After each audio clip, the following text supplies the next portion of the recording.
قیامت سے پہلے جو ایک عظیم الشان واقعہ رونما ہوگا زمین پر،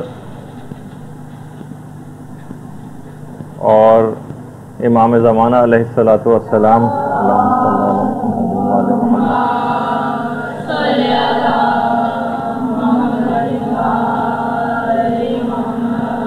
کے ظہور کی تفصیلات ہم قدر تفصیل کے ساتھ بیان کر رہے تھے۔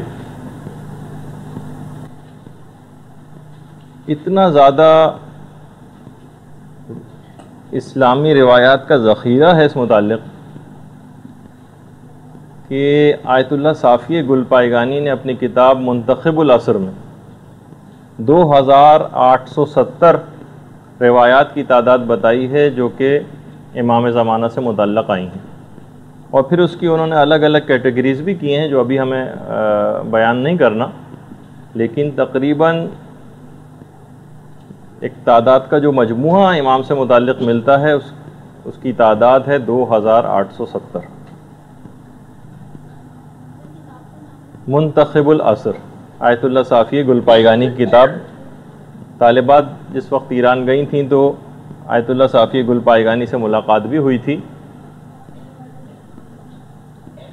ان کی کتاب ہے۔ اچھا، ہم کچھ ایسی علامات کا بھی تذکرہ کر رہے تھے جو کہ پوری ہو چکی ہیں یا جس کا مستقبل قریب کے اندر پورے ہونے کا امکانات موجود ہیں۔ البتہ ہم ظہور امام کے علامات کو درجہ بندی کریں کہ اس زمانے کے لوگوں کے معاشرتی حالات کس طرح سے ہوں گے، سوشل ویلیوز کیا ہوں گی، ثقافتی طرز عمل کیا ہوگا وغیرہ وغیرہ، تو اس کا تو جب مطالعہ کرتے ہیں تو روایت میں شاید ہی بلکہ ایک حدیث بھی ایسی نہیں ملتی کہ جو نشانی پوری نہ ہو چکی ہو۔ مثلا پیغمبر ختم مرتبت صلی اللہ علیہ وآلہ وسلم فرماتے ہیں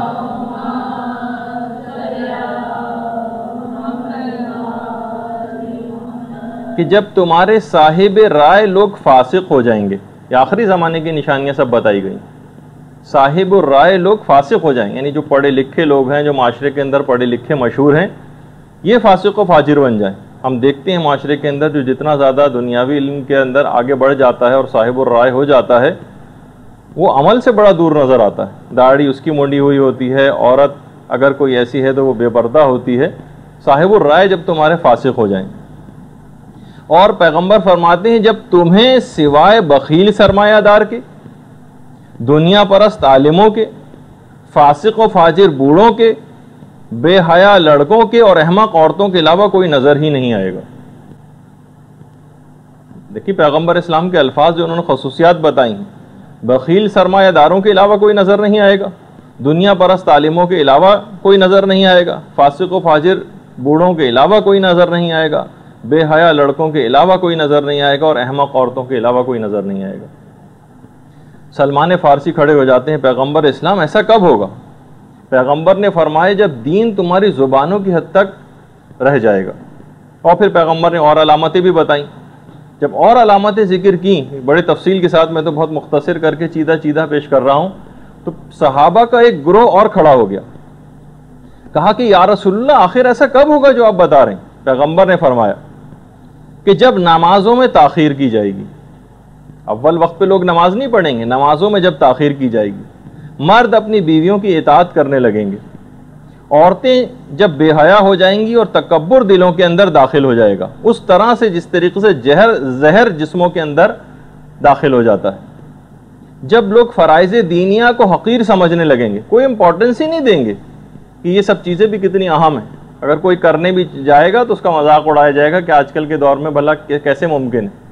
جب فرائض دینیہ لوگ حقیر سمجھنے لگیں گے، اور جب سرمایہ دار پیسوں کی بنا پر اپنی تعریف کی خواہش کرنے لگیں گے، ان کی زبانیں پیغمبر فرماتے ہیں کہ شہد سے زیادہ شیریں ہوں گی ان کی گفتار اور گفتگو، لیکن ان کے دل حنظل سے زیادہ کڑوے ہوں گے۔ بہار الانوار میں پوری روایات ہیں اس سلسلے میں۔ اچھا، ایک اور روایت بھی ہے جو کہ پیغمبر اسلام ہی سے مروی ہے اور حضرت سلمان فارسی جس کے راوی، کہ پیغمبر نے فرمایا لوگ اس زمانے میں غیر خدا کے لیے علم فقہ کو حاصل کریں گے، اپنی معاشرے کے اندر ایک نام و نمود کے لیے، بڑائی کے لیے، اپنی معلومات کا روب جھاڑنے کے لیے غیر خدا کے لیے علم دین کو حاصل کریں گے، علم فقہ کو حاصل کریں گے۔ دنیا کی طرف اس زمانے میں لوگ شدید میلان رکھتے ہوں گے، ان کا دلی جھکاؤ بہت زیادہ دنیا کی طرف ہوگا، لوگ امر و نہی سے نفرت کرنے لگیں گے، ورنہ اگر اصولاً دیکھا جائے تو ہمیں اس کا شکریہ ادا کرنا چاہیے جو ہمارے اعمال کی اصلاح کے لیے کوئی بات کہے۔ لوگ نفرت کرنے لگیں گے اس سے، امر و نہی کرنے والوں سے، امر و نہی سے لوگوں کو نفرت ہو جائے گی۔ انسانی مسائل پر وہ لوگ گفتگو کرنے لگیں گے جو اس کے اہل نہیں ہوں گے۔ باقاعدہ کتنے ہی آن لائن قسم کے پروگرام ٹی وی پر آتے ہیں جس میں ہم ایسے لوگوں کو دیکھتے ہیں کہ جو اس گفتگو کے اہل ہی نہیں ہیں اور وہ گفتگو کر رہے ہیں۔ تفسیر قمی کے اندر باقاعدہ پوری روایت ہے جس میں پیغمبر نے ساری شرطیں بتائیں۔ پھر پیغمبر فرماتے ہیں کہ مسلمان لوگ اپنے علماء سے نفرت کرنے لگیں گے، لوگ دولت کے لیے شادیاں کریں گے، اس زمانے میں جو پست لوگ ہیں وہ بلند ہو جائیں گے اور بلند لوگ جو ہیں وہ پست ہو جائیں گے۔ خدا کی قسم، پیغمبر فرماتے ہیں خدا کی قسم میں نے تم سے کوئی بات نہیں چھپائی ہے اور نہ ہی میں نے کوئی جھوٹ بولا ہے، معاذ اللہ۔ پیغمبر دیکھیں کتنی شدت کے ساتھ اس بات کو عرض کر رہے ہیں۔ ان کی عورتیں اس زمانے میں جو ہوں گی کاسیات عاریات، لباس پہنے ہوئے بھی ایسی ہوں گی گویا بے لباس ہیں، یعنی اس زمانے میں جسم چھپانے کے لیے لباس نہیں پہنا جائے گا بلکہ جسم کو ظاہر کرنے کے لیے عورتیں لباس پہنیں گی۔ ان کی عورتیں ان کا قبلہ بن جائیں گی۔ اکثر علماء نے اس کے یہ تعبیر بھی پیش کی ہے، ایک تو یہ کہ لوگ ان کی باتیں ہر صورت میں ماننے لگیں گے، ہر غلط بات کو، اور دوسرا یہ بھی ہے کہ جو جس طرح کی مغربی تہذیب ہے کہ ہر جگہ عورتوں کو آگے کیا جاتا ہے، یعنی لیڈیز فرسٹ، عورتیں ان کا قبلہ ہو جائیں گی۔ لا مسلمین ولا نصارا، اس زمانے میں لوگ یہ جو افراد ہوں گے نہ یہ مسلمان ہوں گے اور نہ یہ عیسائی ہوں گے۔ ویسے تو آپ کے علم میں ہے کہ بہرحال علماء نے ایک مثال بھی لکھی ہے اس کی کہ بہرحال ٹائی کا پہننا حرام تو نہیں، لیکن بہرحال ٹائی عیسائیت کا ایک شعار تو ہے۔ اس زمانے میں لوگ اتنی ثقافت سے عیسائیت کی اتنی مروب ہو جائیں گے کہ طرز عمل پورا وہ طریقہ کار اختیار کر لیں گے کہ لوگ جب وہ ٹائی اگر وہ پہنے ہوئے ان کو دیکھیں اور ان سے پوچھیں کہ کیا آپ عیسائی ہیں تو وہ کہے گا کہ نہیں میں تو عیسائی نہیں ہوں، اور اگر اس سے پوچھا جائے گا مسلمان تو اگر وہ ہاں بھی کہے گا تو بھی اس کا طرز عمل اور ثقافت اس کے قول کی نفی کر رہا ہوگا۔ لا مسلمین ولا نصارا، نہ ایسے لوگ مسلمان ہوں گے اور نہ ہی عیسائی ہوں گے۔ علماء نے کہا کہ عیسائیت کا کیونکہ اس زمانے میں بہت زیادہ ہمارے جو دور ہے اس کے اندر ان کی ثقافت کتنی زیادہ چھا گئی ہے، ورنہ لا مسلمین نہ مسلمان ہوں گے اور نہ یہودی، یہ والا جملہ بھی آ سکتا تھا، لیکن عیسائیوں کا خاص طور پر تذکر آیا۔ اسی طریقے سے پیغمبر اسلام نے یہ بات بھی ارشاد فرمائی کہ ایسا زمانہ آئے گا جب ائمہ کی قبور کو لوگ خراب کر دیں گے، قبابل ائمہ بالبنادیق، بندوقوں کے ذریعے ائمہ کی قبور کو خراب کیا جائے گا۔ کتنے معاشرے ہم دیکھ رہے ہیں آج کل کے دور کے اندر باقاعدہ بالبنادیق، بندوقوں کے ذریعے، یہ روایت کے اندر تذکر آیا۔ ابو ذر سے ایک اور روایت ہے آخری زمانے کے سلسلے میں کہ پیغمبر اسلام نے فرمایا کہ لوگ سود کے استعمال سے بالکل نہ شرمائیں گے۔ باقاعدہ بڑا فخریہ بیان کیا جائے گا کہ مثلا ہماری فلاں بینک کے اندر جاب ہے اور یہ ان کا عہدہ ہے اور فلاں پریولیجز ان کو وہاں سے مل رہے ہیں، اور لوگ ایسی اسکیموں کے اندر پیسہ لگا کے اور سود کو حاصل کریں گے۔ لوگ سود کے استعمال سے نہیں شرمائیں گے۔ اس وقت دین پر جو قائم افراد ہوں گے ان کا اجر 50 مومنین کے اعمال کے اجر کے برابر قرار دیا جائے گا۔ یعنی واقعی جب ایسا زمانہ آ جائے گا تو کتنا زیادہ ایسے افراد کو دین پر قائم رکھنا مشکل ہوگا، تو انہیں ایک مومن کو 50 مومنین کے اجر کے برابر ثواب دیا جائے گا۔ ابن مسعود کی ایک اور روایت میں پیغمبر اسلام نے فرمایا کہ اس زمانے میں عورتوں کا مہر اور گھوڑوں کی قیمت، دوسرے الفاظ میں گاڑیوں کی قیمت، اس میں اتنا زیادہ اضافہ ہو جائے گا کہ پھر اس کے بعد پھر قیامت تک اس کے اندر کوئی کمی واقع نہ ہوگی۔ اور اسی طریقے سے یہ تو پیغمبر اسلام نے بیان فرمائی، ورنہ مولا کائنات علی ابن ابی طالب علیہ الصلوۃ والسلام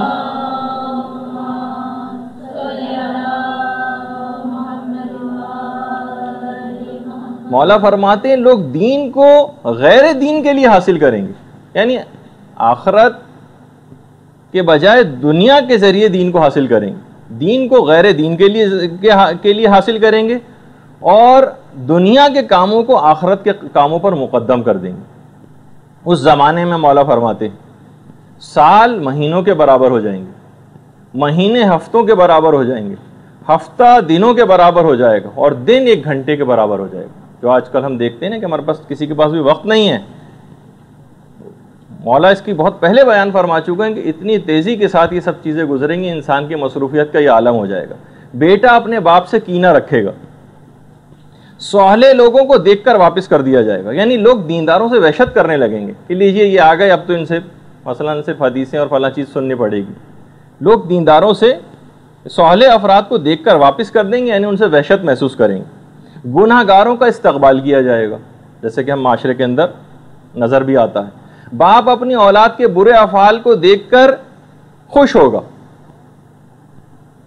اور اس کے بعد فرمایا یا ویل لبلدان سندھ والہند، امام فرماتے ہیں کہ وائے ہو سندھ کے اور ہندوستان کے شہروں پر کہ کتنا زیادہ قتل و غارت گری اور خرابی وہاں پر واقع ہوگی۔ ویل لبلدان سندھ والہند، یہ باقاعدہ دیکھیے مولا کائنات کے جملے۔ اور پھر اس کے بعد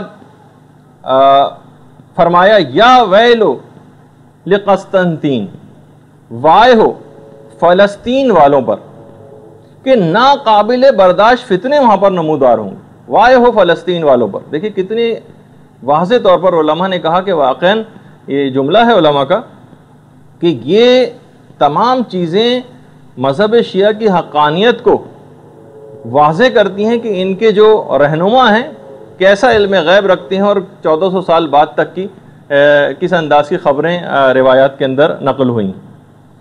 اچھا، اسی طریقے سے مولا یہ بھی فرماتے ہیں کہ اس زمانہ جو آخری زمانہ ہوگا اس میں لوگ صدقے کو جرمانہ خیال کریں گے۔ وہ تو آپ کو پتہ ہی ہے کہ جیسے گورنمنٹ کی جتنی اسکیمیں ہوتی ہیں اس کے اندر جو پروفٹ ملتا ہے اس کا 50% غریب کو دینا ہوتا ہے۔ اچھا، وہ ایک واجب صدقہ ہے، لیکن لوگ کیا سمجھتے ہیں اس کو کہ بھئی یہ تو بڑا جرمانہ ہمیں دینا پڑ رہا ہے، یہ تو بہت زیادہ پیسے ہمیں دینے پڑ رہے ہیں، لوگ اس کو صدقے کو جرمانہ سمجھیں گے۔ صلہ رحمی کو احسان سمجھا جائے گا، ارے بھائی یہ تو اس رشتہ دار کا حق تھا، یہ جو آپ نے کیا ہے، لوگ اس کو احسان سمجھنے لگیں گے، اس نے تو بہت بڑا احسان کر دیا ہمارا یہ حق ادا کر کے، لوگ صلہ رحمی کو احسان سمجھیں گے۔ اور مولا فرماتے ہیں اس زمانے میں سب لوگ بھیڑیے بن جائیں گے، اور جو بھیڑیا بننے سے انکار کرے گا اسے دیگر بھیڑیے کھا جائیں گے۔ علائم الظہور میں آقا زنجانی نے پوری تمام یہ والی روایات نقل کی ہیں۔ اس زمانے میں عورتیں اس انداز کی ہوں گی کہ بالکل ظاہراً بے پردہ ہوں گی، اور مولا یہ بھی فرماتے ہیں کہ اپنی زینتوں کو لوگوں کے سامنے ظاہر کریں گی، میک اپ کر کے نامحرموں کے سامنے آیا کریں گی۔ دیکھیے کتنی مذمتی سب بیانات ہو رہے ہیں۔ ایسی عورتیں دین سے عاری ہوں گی، فتنوں میں داخل ہوں گی، یہ عورتیں لذات کے پیچھے بھاگنے والی ہوں گی، یہ عورتیں محرمات الہی کو حلال سمجھیں گی، اور فی جہنم خالدات، اور یہ عورتیں ہمیشہ جہنم میں رہیں گی۔ دیکھیے مولا کے جملے علائم الظہور میں آقا زنجانی نے پوری روایت کو نقل کیا۔ اور اس کے بعد ایک دفعہ مولا مظلوم امام حسین علیہ السلام نے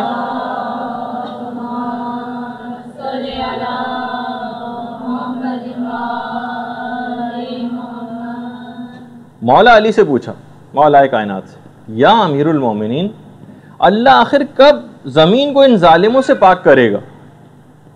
اس وقت پھر مولا نے ارشاد فرمایا، جب قیام کرنے والا خراسان سے قیام کرے گا، جب خراسان سے قیام کرنے والا قیام کرے گا، وہ غالب الارض اور ملتان کے اوپر غلبہ حاصل کر لے گا۔ ہمارے پاکستان کے دیکھیے شہر کا نام آیا کہ کب امام کے ظہور کی علامت جو بتائی جا رہی ہے کہ آخر کب ظالموں سے زمین پاک ہوگی، تو امام نے فرمایا جب خراسان سے قیام کرے گا قیام کرنے والا، اور کوفے اور ملتان کے اوپر غلبے کو حاصل کر لے گا۔ اس کا مطلب ہے کہ مولا کا جو میں نے جس طرح پہلے جس کا اشارہ کیا تھا کہ جو روٹ بنتا ہے اس کے اندر ملتان بھی شامل۔ اسی طریقے سے ایک راوی کہتا ہے کہ ہم پانچویں امام محمد باقر علیہ السلام کی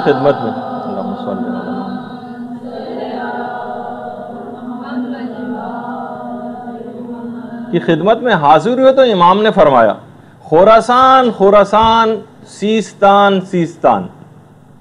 اچھا اب دیکھیے، راوی کہتا ہے کہ امام گویا ہمیں بشارت دے رہے تھے کہ ہمارے مسائل کا حل ان دو علاقوں سے ہوگا، خراسان سے اور سیستان سے۔ اگرچہ دونوں ایران ہی کے علاقے ہیں، لیکن کچھ اس طرح کی تعبیرات بھی آ رہی ہیں کہ اس میں آقا خامنہی کا تعلق خراسان سے یعنی مشہد سے، اور سیستان سے آقا سیستانی کا بہرحال تعلق ہے۔ تو خراسان خراسان، سیستان سیستان، راوی کہتا ہے کہ گویا امام ہمیں بشارت دے رہے تھے کہ ہمارے مسائل کا حل ان دو علاقوں سے ہوگا۔ اچھا اسی طریقے سے پھر چھٹے امام جعفر صادق علیہ السلام،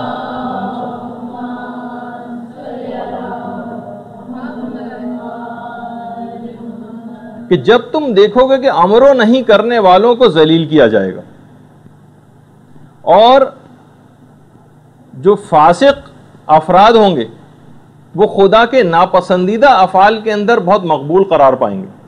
امر و نہیں کرنے والے تو ذلیل ہو رہے ہوں گے، لیکن فاسق و فاجر لوگ ٹی وی کے اوپر مثلا جتنے گلوکار اور گلوکارائیں اور اداکار اور اداکارائیں آتے ہیں، ان کا صرف زبان کے اوپر ایک ہی چیز کا بار بار تذکرہ ہوتا ہے کہ پروردگار کا بڑا شکر ہے کہ اس نے ہمیں بڑی عزت عطا کی۔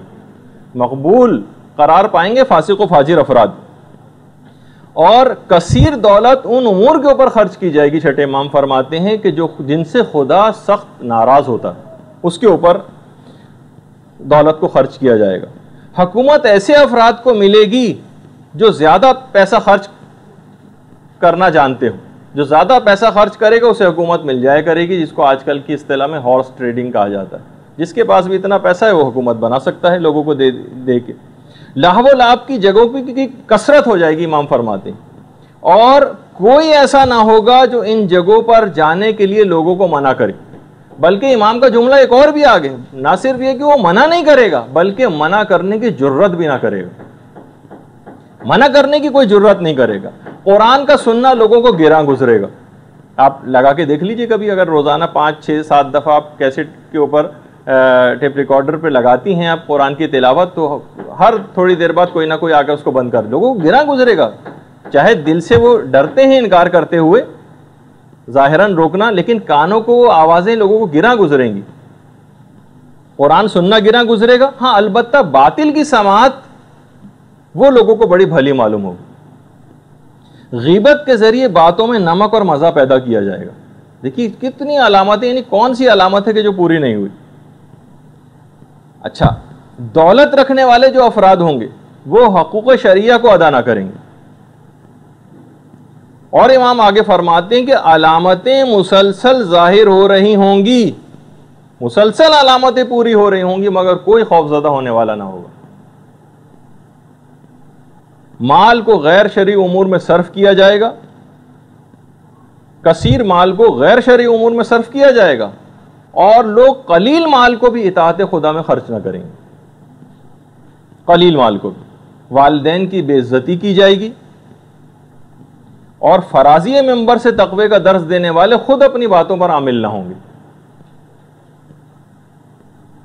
پھر امام فرماتے ہیں کہ اوقات نماز کا استخفاف کیا جائے گا، لوگ پابندی وقت کے ساتھ نمازیں نہیں پڑھیں گے، اور صدقہ و خیرات سفارش پر دیے جائیں گے۔ کانٹیکٹس ریفرنسز اگر ہیں تو آپ کو چیز ملے گی، سہمِ سادات ملے گا، اور ورنہ کوئی کتنا ہی مستحق کیوں نہ ہو اس کو کوئی چیز نہیں دی جائے گی۔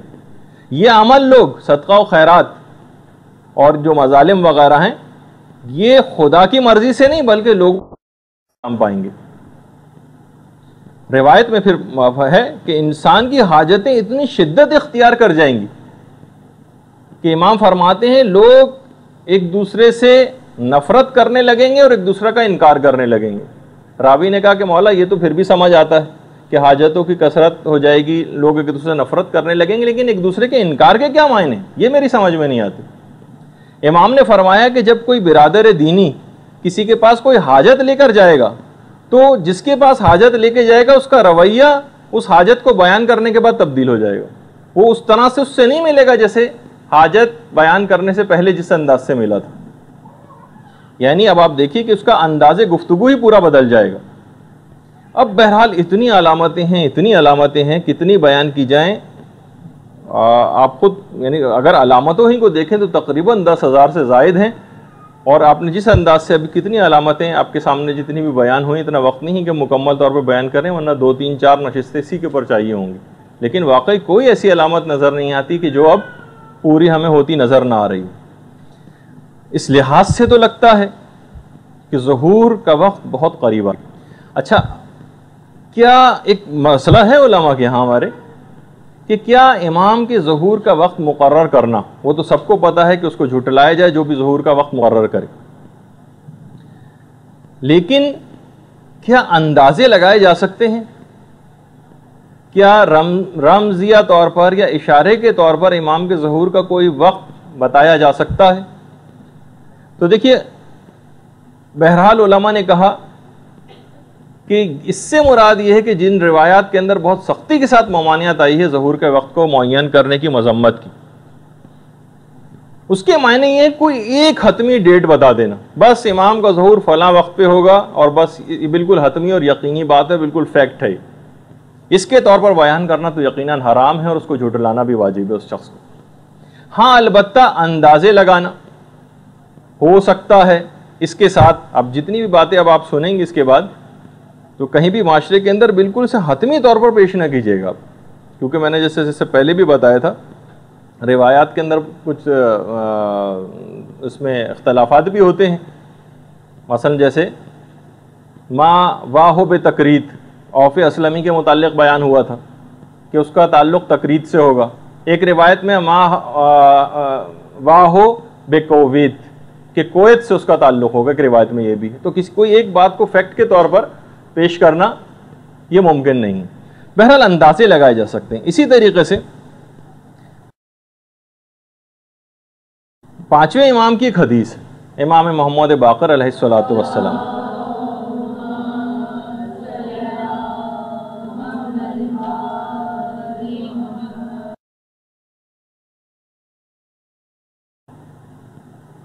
ہمارا قائم اس کے گزرنے کے بعد الف لام را میں قیام کرے گا.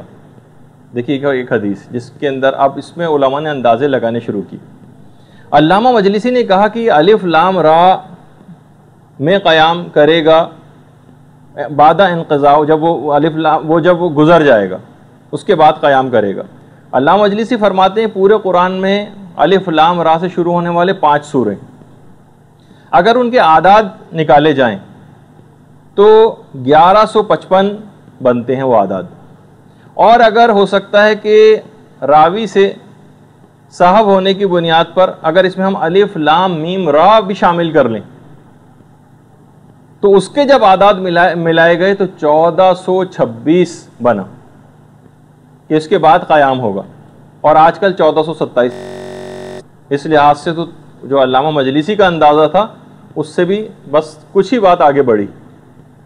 اور پرانے علماء نے جتنے اندازے لگائے ہیں اور علامہ مجلسی کے جو اندازے ہیں اس میں اگر ہم موجودہ اس کے اندر ایک امکان کے طور پر ایک پاسبلٹی ہے کہ اب سے لے کر 2025 کے درمیان میں ایک اندازہ ہے کہ امام کا ظہور متوقع ہے. علماء کی بات میں بتا رہا ہوں.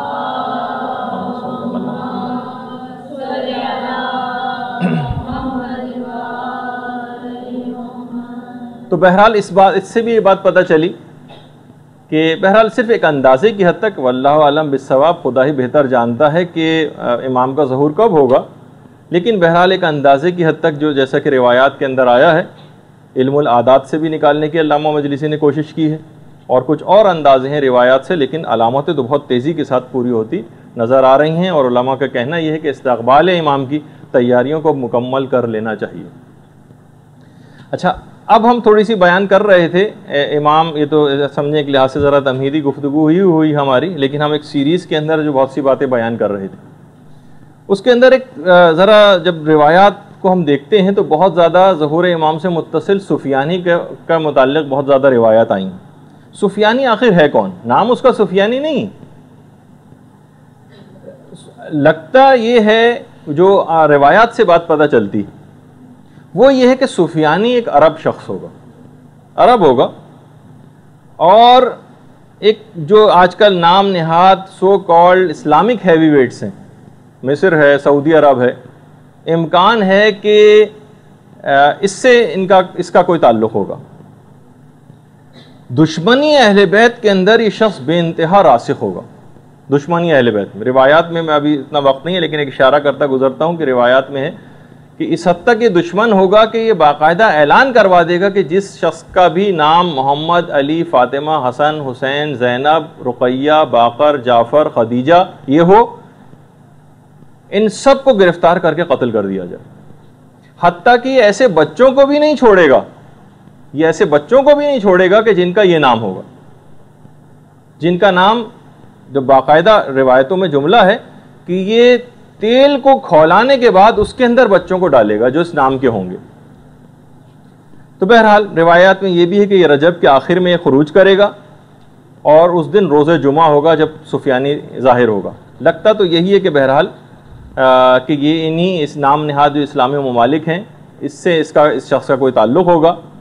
اور باقاعدہ دیکھیے اس کے حالات اتنے زیادہ ہیں کہ علماء نے پوری کتابیں سفیانی کے موضوع پر لکھی ہیں۔ السفیانی، علامہ محمد فقیہ نے پوری کتابیں لکھی اس شخص کے حالات کے اوپر۔ اور چھٹے امام نے بھی جملہ ارشاد فرمایا کہ سفیانی کا خروج بالکل حتمی، 9 ماہ کی اس کی ٹوٹل حکومت ہوگی۔ امام نے فرمایا کہ 9 مہینے سے تو ایک دن بھی اس کی حکومت زیادہ نہیں ہوگی، 9 ماہ بس اس کی حکومت قائم رہے گی۔ اس سے پہلے یہ حکومت حاصل کر لے گا اور بہت سارے علاقوں پہ اس کا قبضہ بھی ہو جائے گا۔ امام 5ویں امام یہ بات بھی بیان فرماتے ہیں کہ سفیانی کا خروج اور ظہور امام ایک ہی سال کے واقعات ہیں، یعنی سفیانی کا خروج، ظہور امام اور سید خراسانی کا ظہور، یہ تینوں واقعات اس طرح سے پے در پے ہوں گے کہ روایت میں جس طرح تسبیح کے دانے ایک دوسرے کے بعد آتے چلے جاتے ہیں اس طرح سے ہوگا۔ بہار میں پوری تفصیل ہے اس کی۔ روایات میں یہ بھی ہے کہ یہ سفیانی جو عرب ہوگا جو اتنے زیادہ مظالم کرے گا اور پھر جنگیں لڑے گا، یہ بنو امیہ کی نسل سے ہوگا اور جگر خوارہ ہندا کی اولاد میں سے ہوگا۔ جو مشہد کے جو امام جمعہ و جماعت ہیں باقاعدہ انہوں نے تو خیر آج کل کی جو جگر خوارہ ہے اسے کونڈو لیزا رائس کو قرار دیا ہے کہ وہ ہے جگر خوارہ آج کل کے دور کی۔ خیر سفیانی اور ظہور امام ان دونوں میں فقط 6 مہینے کا فاصلہ ہوگا، جیسے کہ ہم نے پچھلی دفعہ اس کو ذکر کیا تھا۔ بعد میں بہرحال اس کی تفصیل ابھی آگے چل کے آئے گی کہ جب سفیانی کی امام سے جنگ ہوگی، سفیانی کو شکست ہو جائے گی، سفیانی کو گرفتار کر لیا، زندہ گرفتار ہو جائے گا سفیانی، اور امام کے اصحاب سفیانی کو گرفتار کر کے جب امام کی خدمت میں لے کر آئیں گے تو امام اس وقت نماز عشاء پڑھ رہے ہوں گے۔ امام کی نماز عشاء ختم ہونے کے بعد امام سفیانی کی طرف متوجہ ہوں گے۔ اس وقت سفیانی بہت زیادہ منت سماجت کرے گا اور معافی مانگے گا۔ امام اپنے اصحاب کی طرف متوجہ ہوں گے اور کہیں گے کہ تم بتاؤ کہ اب تم کیا کہتے ہو۔ امام کے اصحاب کہیں گے خدا کی قسم ہے مولا، ہم اس کے قتل سے کمتر پہ کسی چیز پر تیار نہیں ہوں گے، اس کو ہر صورت میں ہم قتل ہوتے دیکھنا چاہتے ہیں۔ کتنا خون ناحق اس شخص نے بہا دیا ہے، اب تعجب ہے کہ یہ معافی مانگتا ہے۔ امام ان کو فری ہینڈ دے دیں گے کہ جو چاہے پھر اس کے ساتھ تم سلوک کرو۔ بہرحال پھر اس کے بعد اس درندے کو قتل کر دیا جائے گا۔ اس کے قتل کے فوراً بعد سارے فتنے بالکل ختم ہو جائیں گے۔ اچھا لیکن اس سے پہلے، یہ تو ہم نے بالکل آخری اس کا انجام بتایا، اس سے پہلے کا جو روایت میں ہے کہ یہ شروع میں سفیانی کی حکومت، اچھا سفیانی شروع میں بڑا عادلانہ طریقے سے عربوں کا ایک ہیرو کے طور پر ابھر کر آئے گا کہ عربوں کے اندر لوگ کہیں گے کہ بھائی اس کے متعلق جو ہم نے باتیں سنی تھی تو ساری جھوٹی ہیں، تو بہت عادلانہ طور پر حکومت کر رہا ہے۔ لیکن اس کے بعد پھر وہ اپنے انداز و طریقے کو ظاہر کرے گا، اور بہرحال اس دور میں اس کی حکومت اردن، شام، فلسطین وغیرہ ان سب علاقوں کے اندر اس کی حکومت قائم ہو جائے گی۔ پھر یہ عراق پر حملہ کرے گا۔ اچھا روایات میں یہ بھی ہے کہ ترکی اور رومی، اچھا جہاں ترکی کا لفظ روایت میں آتا ہے ترکی افراد کا، اس سے مراد احتمال ہے کہ دو افراد یا تو روسی اس سے مراد ہیں یا چائنیز اس سے مراد ہیں، یہ اور رومی، وہ تو جو میں نے آپ کو بتایا کہ امریکہ اور یورپ وغیرہ، کہ ترکی اور رومی بھی اس جنگ کے اندر کود پڑیں گے۔ بہرحال عراق میں سفیانی کی حکومت قائم ہو جائے گی۔ اس کی اصل بدقسمتی اس وقت شروع ہوگی سفیانی کی جب یہ ایران پر حملے کے لیے نکلے گا اور سید خراسانی سے اس کی مٹ بھیڑ ہوگی۔ اس وقت یہ اپنا ایک لشکر حجاز بھجوائے گا، اور البتہ اس لشکر میں خود یہ موجود نہیں ہوگا، یعنی بھجوائے گا، اور مدینے سے جب اس کا لشکر وہاں پر تباہی پھیلا کر مکے کی طرف، امام کی طرف آ رہا ہوگا، اسی زمانے میں امام مکے میں ظہور کر چکیں گے۔ اللہم صلی علی محمد وآل محمد۔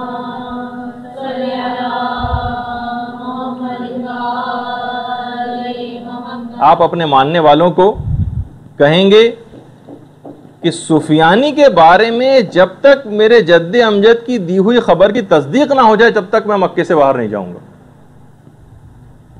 اور اشارہ امام کا اس پہ ہوگا کہ جب مدینے سے مکے سفیانی کا لشکر وادی بیدا سے گزر رہا ہوگا تو وہ مشہور واقعہ پیش آئے گا کہ وادی بیدا میں اس کا پورا لشکر اپنے تمام اسلحے اور ساز و سامان سمیت زمین کے اندر غرق ہو جائے گا۔ صرف دو افراد بچیں گے، ان کی بھی چہرے ان کے جسموں سے پھر جائیں گے، بالکل الٹی طرف ان کے چہرے ہو جائیں گے۔ صرف دو گواہ بچیں گے، ایک سفیانی کے لشکر کو جا کر خبر دے گا اور ایک امام کے پاس آ کر خبر دے گا۔ اچھا، جیسے کہ میں نے اس سے پہلے کہا کہ جس سفیانی کی حکومت اس سے پہلے ہی جارڈن میں، سیریا میں، عراق میں، فلسطین، ہر جگہ قائم ہو چکی ہوگی، بلکہ پورے جزیرہ نما عرب ہی پر قائم ہو چکی ہوگی۔ اس وقت اس کے بعد پھر افواج امام کے ساتھ جو اس کی جنگ ہوگی وہ رام اللہ میں ہوگی۔ امام کی افواج غالب آئیں گی، سفیانی گرفتار اور قتل ہوگا، جیسے کہ ابھی آپ نے سنا اس سے پہلے۔ سفیانی کے قتل کے بعد بہرحال تمام شہر آزاد ہو جائیں گے، امام عالمی حکومت کے قیام کا اعلان کر دیں گے۔ تاریخ مبعد الظہور کے اندر پورے واقعات یہ تفصیل سے بیان کیے گئے۔ رام اللہ میں جو امام کی جنگ ہوگی اس میں رومی افواج بھی سفیانی کی مدد کے لیے آئیں گی۔ رام اللہ میں جنگ ہوگی اور رومی افواج، یعنی یہی مغربی طاقتوں کی جو اتحادی افواج ہیں، یہ وہاں پر موجود ہوں گی۔ اچھا، خود روایات کے اندر رام اللہ میں رومیوں کی آمد خود ایک امام کے ظہور کی علامات میں سے ایک ہے۔ رام اللہ میں رومیوں کی آمد یہ باقاعدہ علامات میں سے ایک ہے۔ اچھا، یہ جو رام اللہ کا جو لفظ ہے نا، رام اللہ کا جو علاقہ ہے یہ شام میں بھی ہے رام اللہ کے نام سے، اس کے علاوہ مصر میں بھی ہے اور فلسطین میں بھی، ان تینوں جگہ ہے، لیکن زیادہ امکان اسی کا ہے کہ یہ فلسطین کی بات ہو رہی ہے۔ مکے میں ظہور کے بعد امام کا جو سب سے پہلا ہدف ہوگا وہ قبلہ اول کی آزادی ہوگا، اور حدیث میں ہے کہ امام اس کے بعد فلسطین کے شہر لد وہاں پر جائیں گے، آج کل شاید یہ شہر اسرائیل میں ہے، وہاں جائیں گے۔ حضرت عیسیٰ آسمان سے نازل ہوں گے، امام کی بیعت کریں گے، دجال بھی اپنے انجام کو پہنچے گا، اور فلسطین میں پھر جب حضرت عیسیٰ کی آمد ہوگی تو امام زمانہ پھر فلسطین میں حضرت عیسیٰ کو قتل دجال کا بھی حکم دیں گے۔ روایت بھی پوری اس میں پوری تفصیل آئی ہے اس سلسلے میں۔ اچھا، جب سفیانی کی حکومت پورے پیک پر ہوگی، یعنی ظاہر ہے وہ بڑا مقبول بھی ہوگا، پوری عرب کے اوپر اس کی حکومت قائم ہو چکے گی، اس وقت امام سفیانی سے ملاقات کی خواہش ظاہر کریں گے، 1 to 1 ملاقات، اور امام کہیں گے کہ میں شخصی طور پر تم سے ملنا چاہتا ہوں۔ سفیانی عرب ہوگا، وہ بھی امام کے پاس بہرحال اس کی ملاقات ہوگی۔ 1 to 1 ملاقات میں امام سفیانی کو اس بات پر قائل کر لیں گے کہ وہ فلسطین کا علاقہ خالی کر دے، قدس کا علاقہ کو خالی کر دے۔ سفیانی مان جائے گا، لیکن جب اپنے ان لوگوں کے پاس جائے گا جو اس کے پشت پناہ ہوں گے تو سب اس کو شدید لعنت ملامت کریں گے۔ اچھا، وعدے سے اپنے پھر جائے گا، اور یہ بھی ہے کہ سفیانی کے جو پشت پناہ ہوں گے وہ یہودی اور رومی ہوں گے۔ دیکھیے، ہے سفیانی مسلمان عرب، لیکن اس کے پشت پناہ یہودی اور رومی ہوں گے روایت میں، اور بہرحال یہ اپنے اس وعدے کو توڑ دے گا۔ سفیانی کی شکست کے بعد وہ پورے واقعات ہوں گے، اور امام ہوائی راستے سے طیاروں کے جھرمٹ میں پھر عراق میں داخل ہوں گے۔ 5ویں امام یہ بیان فرماتے ہیں کہ عراق پہنچیں گے تو نور کے 7 قبوں میں ہوں گے، اور یہ پتہ نہیں ہوگا کہ امام اس میں سے کس کے اندر. دیکھیے جو سیکیورٹی ریزن اس زمانے میں بھی ہوں گے، جیسے کہ آج کل بھی ہوتا ہے کہ کئی اگر ایسے ہوتے ہیں جو اہم ترین لوگ ہوتے ہیں، اس میں کچھ ڈمی طور پر بھی کچھ ایسے جہاز اور گاڑیاں ہوتی ہیں کہ پتہ نہیں چلتا کہ اس میں اہم شخصیت کس میں. امام پانچویں امام بھی بیان فرماتے ہیں کہ جب عراق میں اس نور کے ساتھ قبوں کے اندر داخل ہوں گے تو یہ معلوم نہیں ہوگا کہ ان میں سے کس میں امام ہے. اچھا بہرحال روایات میں یہ بھی ہے کہ براہ راست نجف میں نہیں اتریں گے. جب بھی وہاں سے چلیں گے تو براہ راست نجف میں نہیں اتریں گے، بلکہ لگتا ایسا ہے کہ کسی فوجی چھاونی میں یا پھر کربلا میں پہلے اتریں گے، اس کے بعد پھر دوبارہ وہاں سے اڑیں گے اور پھر نجف میں آئیں گے. اچھا ایک بات اور اس کے اندر بیان کر دی جائے کہ کیا امام بالکل اکیلے ہیں آج کل؟ روایات میں یہ ہے کہ امام کے ساتھ 30 افراد کی ایک جماعت ہر وقت رہتی. 30 افراد. اگر ان میں سے کوئی ایک بھی مر جاتا ہے تو فوراً دوسرا لے لیتا ہے. ظاہر ہے کہ جیسے میں نے پہلے کہا تھا کہ طول عمر امام زمانہ کا معجزہ ہے، ان کے اصحاب کا نہیں، سوائے 2 اصحاب کے جن کا آگے چل کے تذکرہ آنے والا ہے، خضر اور الیاس. لیکن اس کے علاوہ اور کسی کا معجزہ نہیں طول عمر. تو کوئی ایک بھی ان 30 میں سے انتقال اگر کر جاتا ہے تو فوراً دوسرا شخص اس کی جگہ لے لیتا ہے. اور چھٹے امام یہ بھی ارشاد فرماتے ہیں کہ قائم کے لیے ضروری ہے کہ وہ تنہا ہو، یعنی اس کو ان کی غیبت کے لیے ضروری ہے کہ امام تنہا ہو. البتہ بہترین رہائش گاہ طیبہ ہے، یعنی مدینے میں ہے ان کی، اور 30 افراد سے ملنے میں کوئی وحشت نہیں ہے. بہار الانوار کی 52ویں جلد کے اندر امام نے فرمایا کہ 30 افراد کے ملنے میں کوئی وحشت نہیں ہے. یعنی ایسا نہیں ہے کہ امام بالکل اکیلے اور کسی ایک سے بھی نہ ملے، نہیں، 30 افراد کی ایک جماعت تو ہمیشہ ان کے ساتھ رہتی. ہاں امام کی تنہائی کے ایک دوست ہیں اور ان کا نام ہے حضرت خضر. 8ویں امام امام علی رضا علیہ السلام یہ فرماتے ہیں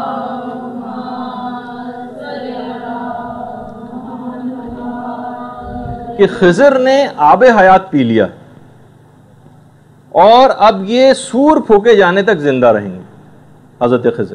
حضرت خضر ہمارے پاس آتے ہیں، ہمیں سلام کرتے ہیں، ہم ان کی آواز سنتے ہیں، ہم انہیں دیکھتے ہیں، اور جب بھی کبھی یاد کریں تو حضرت خضر حاضر ہو جاتے ہیں.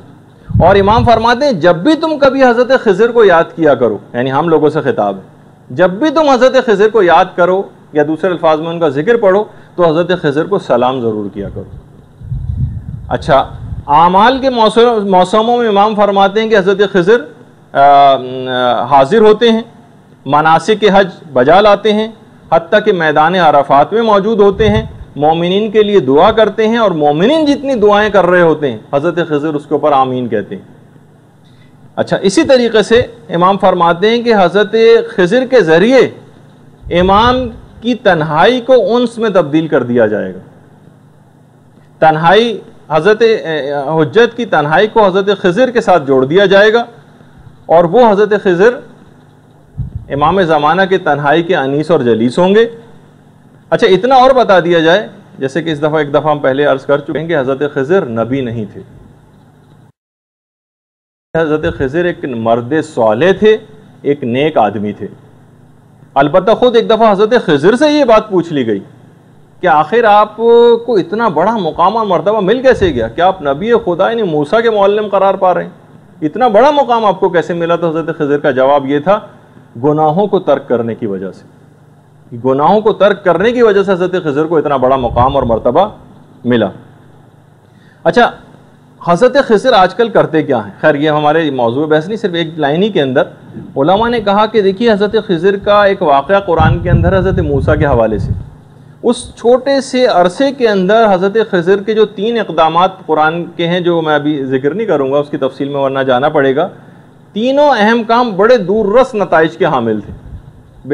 بچے کا قتل کر دیا تھا اور دیوار بنائی تھی، اور اس کے آئندہ آنے والی نسلوں میں اس کے اثرات کو ظاہر ہونا تھا. تو علماء نے کہا کہ اس چھوٹے سے واقعے میں حضرت خضر کے اتنے بڑے بڑے کام ہیں، تو حضرت حجت کے ساتھ 1000 سال سے زیادہ زندگی گزار رہے ہیں، تو نامعلوم نہ جانے کتنے کام حضرت خضر نے انجام دیے ہوں گے جو امام زمانہ کے ظہور کے بعد پتہ چلیں گے کہ حضرت خضر اس دوران کیا کرتے رہے۔ بلکہ امام نے یہ فرمایا کہ خدا رحمت نازل کرے میرے بھائی موسیٰ پر، اگر انہوں نے اس عالم سے یعنی خضر سے جلدی جلدی سوالات نہ کیے ہوتے اور کچھ صبر کیا ہوتا تو نہ جانے کتنے عجائبات حضرت خضر سے دیکھتے، لیکن انہوں نے بڑی جلدی کر کے اس معاملے کو ختم کر دیا۔ اچھا بہرحال اور بتا دوں، ایک تو 30 تو یہ افراد ہوئے جن کا ابھی تذکرہ آپ نے سنا۔ کفمی ہمارے ایک بہت بڑے عالم ہیں، انہوں نے مصباح ایک کتاب ہے اس کے حاشیے کے اندر لکھا ہے، اور سفینۃ البحار میں شیخ عباس قمی نے لکھا ہے۔ یہ امپورٹنٹ ایک بات ہے کہ زمین کبھی بھی قطب سے خالی نہیں ہوتی، قطب قاف توئے بے، اور 4 اوتاد تو اس میں لازمی ہوتے ہیں، الف واو تے الف دال اوتاد۔ یہ اوتاد تو ہر صورت میں ہوں گے، 40 ابدال ہوں گے،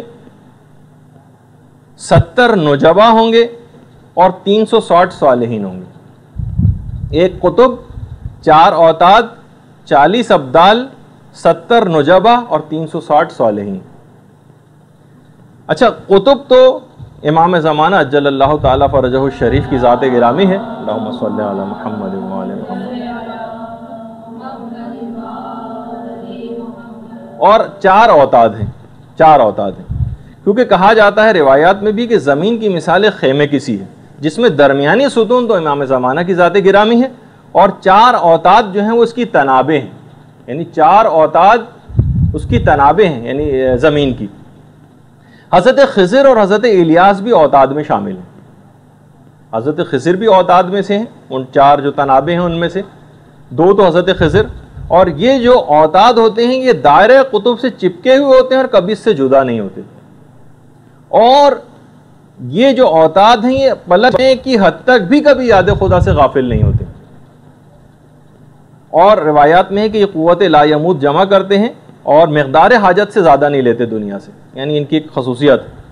اچھا دیکھیے قطب میں تو عصمت شرط ہے، وہ تو امام کی ذات ہے، اس میں تو عصمت ہونا لازمی، البتہ اوتاد اور ابدال کے اندر شرط نہیں۔ البتہ جو اوتاد میں حضرت الیاس شامل ہیں وہ کیونکہ نبی ان میں عصمت ہے، حضرت خضر میں عصمت نہیں ہے لیکن محفوظ عن الخطا ہیں، اور اس کے علاوہ جو 2 اوتاد اور ہوں گے جن کا نام تو روایت میں نہیں ہے، کبھی بہرحال ان سے کبھی اگر غفلت ہو بھی جائے کیونکہ غیر معصوم ہے تو بھی بہرحال دعا اور استغفار اور ذکر کے نتیجے میں یہ اس کی تلافی کر دیتے ہیں۔ اچھا عمدن یہ اوتاد جو ہیں کبھی کوئی گناہ نہیں کرتے سوائے انبیاء کے، کہ وہ تو ان کی تو عصمت خیر شرط ہے، اور جو نجبا اور صالحین ہیں ان کی صفت عدالت ہے، یہ جو زمین کبھی بھی ان سے خالی نہیں ہوتی، ان سے اگر کبھی لغزش ہو بھی جائے تو بھی استغفار کے ذریعے فوراً اس کی تلافی کر دیتے ہیں۔ اچھا اب کفمی فرماتے ہیں اگر ایک شخص بھی ان میں سے کم ہو جائے تو فوراً نیچے والا جو درجہ ہوتا ہے اس سے ایک آدمی اوپر آ جاتا ہے اور اس درجے کے اندر پہنچ جاتا ہے، نیچے والے درجے کے اوپر لایا جاتا ہے۔ صالحین جن کی تعداد 360 ہے، ان میں سے اگر کوئی ایک کم ہو جائے تو پھر عوام میں سے کسی ایسے شخص کو اوپر لایا جاتا ہے جو اس کا اہل ہوتا ہے۔ اچھا حضرت خضر اور حضرت الیاس جیسے کہ میں نے کہا کہ یہ دونوں بھی زندہ ہیں، ایک بڑی لمبی عمر ان کو دی گئی ہے، اور دونوں ہر عرفات میں کے میدان میں اکٹھے بھی ہوتے ہیں۔ اچھا پھر اب تھوڑی سی یہ بیچ میں ایک بات آ گئی تھی اس لحاظ سے کہ امام کے جو 30 افراد ہیں اور زمین کبھی بھی ان افراد سے اوتاد اور ابدال وغیرہ سے خالی نہیں ہوتی ہے۔ اچھا جب قدس آزاد ہو جائے گا اور فتح ہو جائے گا تو اس وقت امام کا لشکر لاکھوں کی تعداد میں ہو جائے گا، اس وقت امام کا لشکر لاکھوں کی تعداد میں ہوگا اور کروڑوں لوگوں کی حمایت امام کو حاصل ہو جائے گی۔ اچھا حیرت انگیز بات یہ ہے کہ امام کے اس لشکر میں زیادہ تر عاجم اور ایرانی ہوں گے، یعنی عجمی یعنی غیر عرب زیادہ ہوں گے امام کے لشکر میں، بلکہ ابن عربی محی الدین ابن عربی جن کی بڑی مشہور کتاب فتوحات مکیہ ہے، کہا کہ یہ سب عاجم میں سے ہوں گے امام کے لشکر کے زیادہ تر افراد، اور یہ ہوں گے تو عجمی لیکن عربی کے سوا کسی زبان میں بات نہ کریں گے۔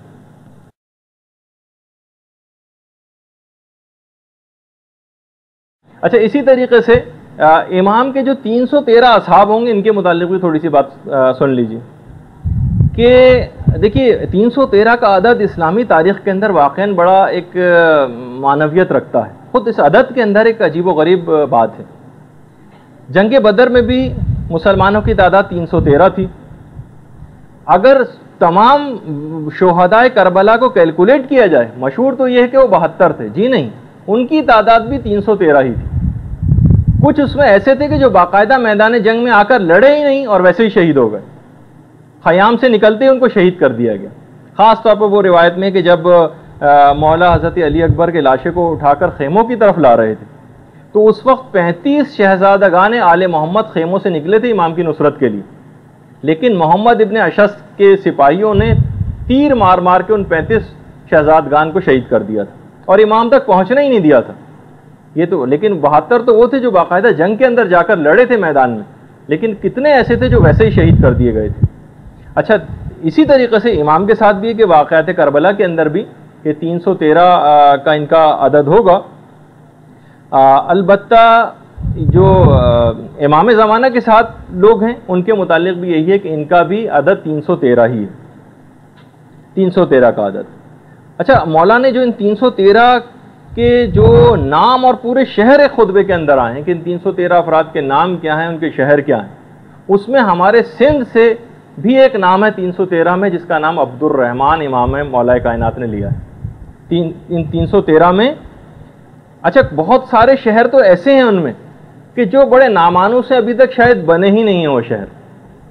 اچھا، جو اور شہروں کے نام آئے ہیں کہ کن کن علاقوں سے ان 313 کا تعلق ہوگا، تو اس میں آرمینیا بھی ہے اور اس میں اصفہان کا نام بھی آیا ہے، اسکندریہ کا نام بھی آیا ہے، انطاکیہ کا نام بھی آیا ہے، مصر کا نام بھی آیا ہے، شام کا بھی نام آیا ہے، نجف کا بھی ہے، اور اس کے علاوہ فلسطین کا بھی نام ہے، یمن کا بھی ہے، ایتھوپیا کا بھی ہے جسے حبشہ جو پرانے زمانے میں کہا جاتا تھا. اس کے علاوہ حلب ہے، دمشق ہے، اور سرادیپ، یہ جو سیلون جو موجودہ سری لنکا ہے، یہاں سے بھی ایک نام ہے روایت میں 313 میں. سے نام ہیں، طالقان سے نام ہیں، لبنان سے ہیں، مکے سے ہیں، مدینے سے ہیں. اچھا، اس طرح سے کر کے بہت سارے، یعنی جو 313 لگتا ہے کہ پوری دنیا کو اس طرح سے بہرحال ایک کور کیا گیا ہے ان 313 افراد میں. اچھا، یہ جو 313 امام کے جو صحابی ہوں گے ان میں سب کا اسٹیٹس برابر نہیں ہوگا. یعنی ایسا نہیں کہ 313 بالکل ایک کیٹیگری کے ہوں، نہیں، ان میں سے 112 ایسے ہوں گے جو ان 313 میں سے 112 جن کا اسٹیٹس اور افضلیت دوسرے لوگوں سے زیادہ ہوگی. اچھا، یہ 313 جمع کیسے ہوں گے؟ یہ بھی پورا روایات کے اندر آیا ہے. باقاعدہ غیبت نعمانی میں ہے کہ 5ویں امام یہ جملہ ارشاد فرماتے ہیں کہ جو چل کر آنا چاہے گا اس کے لیے تو طے الارض ہوگا. یہ 313 افراد میں سے یہ اگر پیدل چل کے آنا چاہیں تو ان کے لیے طے الارض ہوگا، قدم آگے بڑھائیں گے اور اگلا قدم مکے میں ہوگا. کچھ کو عالم خواب میں یہ اپنے اپنے علاقوں کے اندر سو رہے ہوں گے، ان کو عالم خواب اور نیند کی حالت ہی میں اپنے بستروں سے اٹھایا جائے گا اور ان کی آنکھ کھلے گی تو اپنے آپ کو حضرت حجت کے سامنے پائیں گے مکے میں. کچھ ان میں افراد ایسے ہوں گے.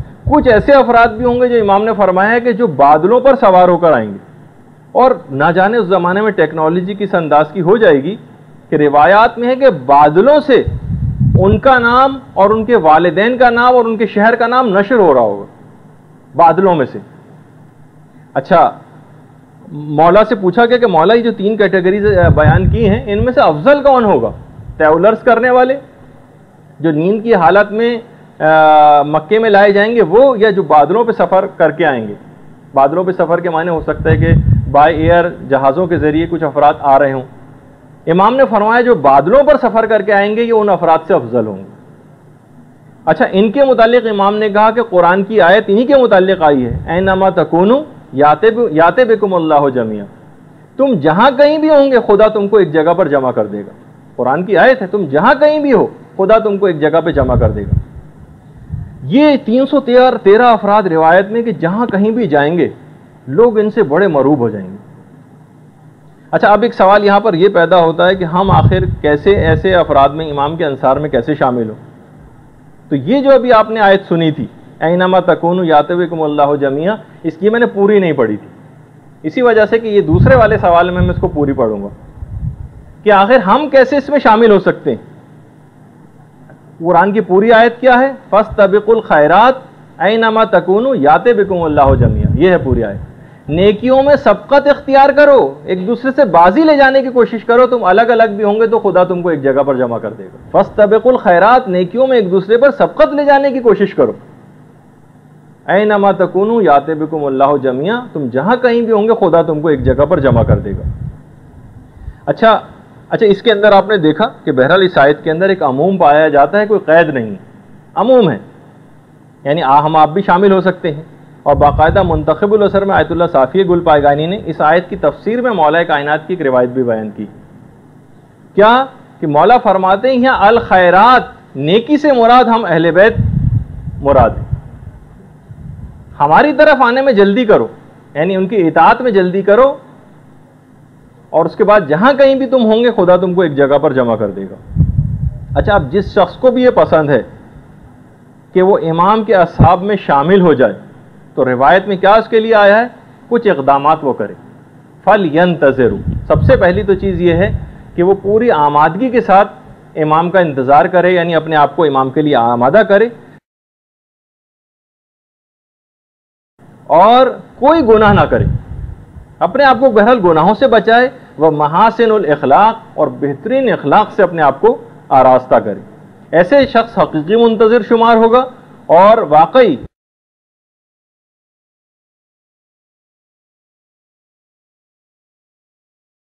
اور اس کا اگر وہ شخص مر بھی گیا اور امام زمانہ کا ظہور اس کے بعد ہوا تو اس کو بالکل وہی ثواب ملے گا جو اگر وہ امام زمانہ کے ظہور کو پا لیتا، تو بالکل وہی ثواب اس کو ملے گا۔ اچھا، یہ جو 313 افراد امام کے پاس ہوں گے، یہ پہنچ جائیں گے امام کے پاس، لیکن امام اس وقت تک مکے سے باہر نہیں جائیں گے جب تک کہ امام کے پاس 10,000 کی تعداد نہ ہو جائے۔ چھٹے امام سے پوچھا گیا راوی نے کہ مولا کیا یہ جو 313 افراد کیا فقط یہی ہوں گے؟ امام نے کہا نہیں، امام جو ہمارا قائم جو ہوگا جب تک مکے سے باہر نہیں جائے گا، جب تک کافی ساری اس کے پاس طاقت جمع نہ ہو جائے، اور کافی طاقت 10,000 سے کم پہ حاصل نہیں ہوتی، مناسب اور کافی طاقت۔ اور اس کے بعد پھر روایات ہیں کہ امام جو بیعت لیں گے تو 27 باتوں کے اوپر بیعت لی جائے گی، یعنی ہم سے 27 باتوں کا عہد لیں گے، اسی کے اوپر بیعت لیں گے، اور ان 27 باتوں کا عہد لینے کے بعد 7 باتوں کا عہد اپنے ماننے والوں سے کریں گے کہ میں بھی یہ تمہارے ساتھ یہ کروں گا۔ اس کی ابھی تو 8 باتوں کا، بلکہ اس کا ابھی موقع نہیں ہے بیان کرنے کا، لیکن چند ایک صرف بیان کر دیتا ہوں۔